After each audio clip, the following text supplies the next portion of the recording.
Thank you very much, Bart. Great solo. So thank you for that. I always say when I'll grow up, I want to be like Bart. So cool as ever. Thank you for that. My name is Yaniv. Not a long time to cover a large project, a large topic. So 29 years old, married, a 1 year old kid with a golden retriever, which can be an extra boy sometime. A developer, data engineer, architect for quite a while, working with a lot of big data projects, data warehouses, and building real-time pipelines. CEO and co-founder of Memphis Dev, alongside with my four best friends from college. And when I have some free time, nature, sea, football, or soccer, and hanging out with friends, I always like to start with a quick intro slide about me. So Memphis, just a quick side. It's not this deck or this talk is not about Memphis, but just so people would be aware of. So what is Memphis? So we are a message broker with the same behavior as Kafka and Pulsar, that we just gave their session about. We also implemented the same behavior as produce, consume, infinite scale, and a message broker in the very simple shape of it on top of Kubernetes. So we are cloud native by design, but modern. So multiple protocols and languages. So all the way from HTTP, WebSocket, WebAssembly, gRPC, all the way to client side libraries, Java, Rust, Go, Python, and soon to be Scala as well. Fast troubleshooting and DLQ, something that we really, as a former developers ourselves, something that we are really highly invested in. So provide the ability to find root cause analysis around event-driven application and architecture can be a nightmare. So we really try to help out with different features and mechanisms that we implemented inside Memphis to find root cause in both at the data layer and also in the infrastructure layer. Modular connectors. We took the idea. We love the idea of how Hellbyte did it. So basically, everyone can just implement their own connectors without waiting for the vendor team. So that's the exact thing that we implemented. So a frameworks of connectors that everyone can just implement their own connector as they need, and better data quality. So better data quality in general is something that is really in the media lately.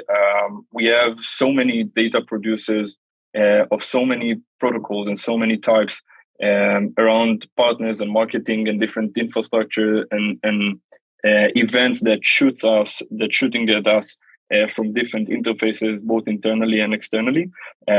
So we're really making sure by using schema management, or how we call it schemaverse, and data contracts embedded inside Memphis to help developers and our users to ensure data quality while they're doing data streaming with Memphis Broker and with Apple-like developer experience, which I think is the most important part. Working with Memphis is easy, and implementing Memphis and implementing use cases on top of Memphis is really, really easy. So basically a quote from our users: 3 minutes to do in Memphis what took me a week and a half in Kafka. So definitely doing a lot of work there, and sync SQL, not just data. So at the end of the day, or at the other side of the pipeline, we also provide ability to shoot SQL statements and not just raw data to be resided on the other side. Again, to help reduce the work or the amount of code that the developers require to do around building event-driven or real-time applications and pipeline.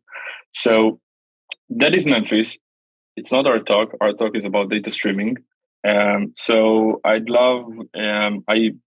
been in Big Data London recently, and I've seen this sentence, and I think it summarized the entire concept of data streaming. So, would you cross the street with data from 10 seconds ago? So, in general, it means that in the past years we've been patient enough to receive data or generate outputs in seconds, but nowadays we're talking about milliseconds. And let's figure it out a bit more about data streaming before reaching out how we can actually do it or implement a solution. So data streaming is all about frames and not bulk. So instead of analyzing or moving your data in batch, we need to start changing our mindset and working on frames or a single event or a single message, and do a pre-processing or inline processing and not post-process. And we, in the coming slides, we will understand why it's so important to make this transition towards data streaming, because working in batch is probably much more simpler than working with data streaming. But as we will understand in the coming minute, there are some use cases that you just can't do, or you won't be able to get enough performance when you're working as a whole and not frame by frame.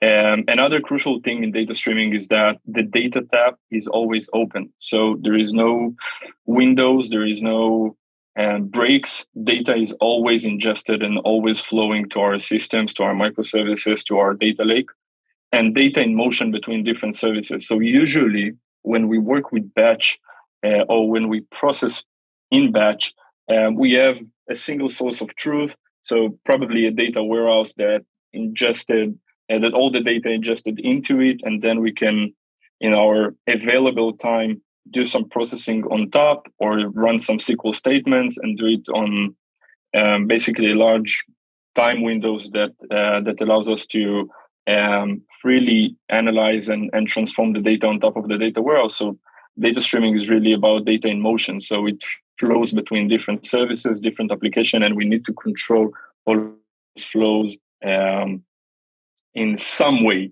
That's the complexity of doing data streaming and not having a single source of truth for our data. So second, so streaming make things complicated. Why do we need it? So data is going too fast to process as a whole, and we need faster results, right? Because we mentioned that in the last years we've been we tolerate seconds of response time or latency, and nowadays we need milliseconds. And I used a use case or a quote from one of our users. It's a company that's creating a really revolutionizing collaboration security. And they build these amazing algorithms that can take large amount of data and process it in minutes and get a full picture of if there is some breach between the communication of the internal entity inside the organization. So it takes them 3 minutes to process like a huge amount of data inside a very large and branched organization, but it takes them an hour to bring the data.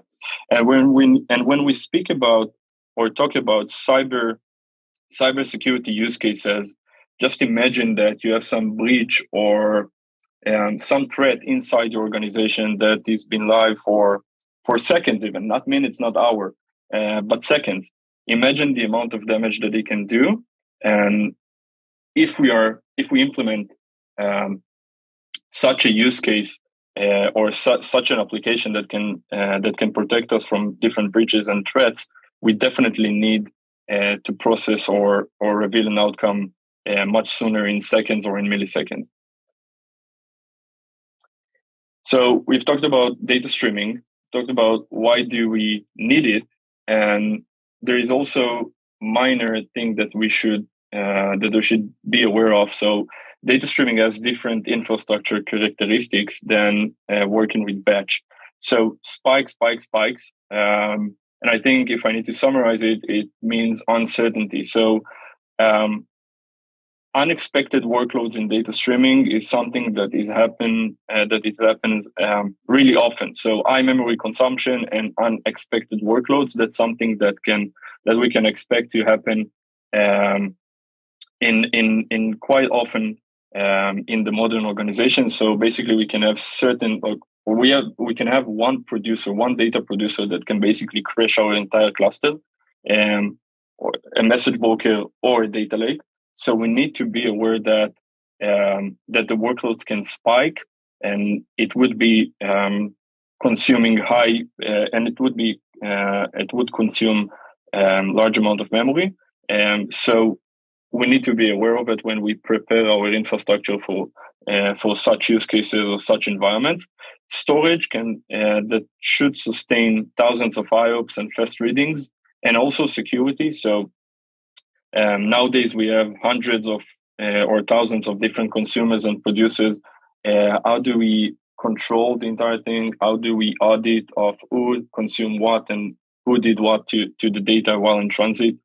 So definitely security. And if I need to summarize the entire concept, is scale on demand, made by code, and triggered by events. So those are like the main consideration when you start to work with data streaming or creating an internal data streaming platform. So data streaming, infrastructure characteristics, why on Kubernetes? So again, scale on demand, made by code, and triggered by event.